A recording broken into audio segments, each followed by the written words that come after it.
mga anak niya.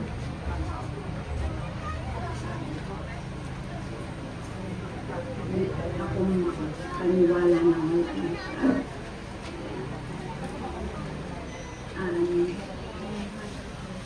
Yung bata ko, nalala ko na wala sa inyo.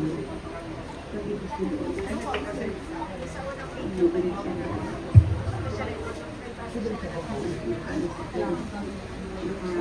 Pumunta kami ng Amerika.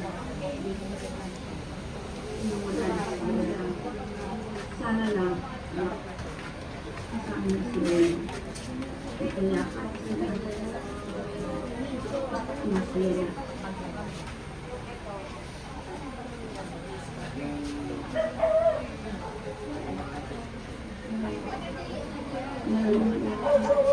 Ginagawa kami dito sa Amerika na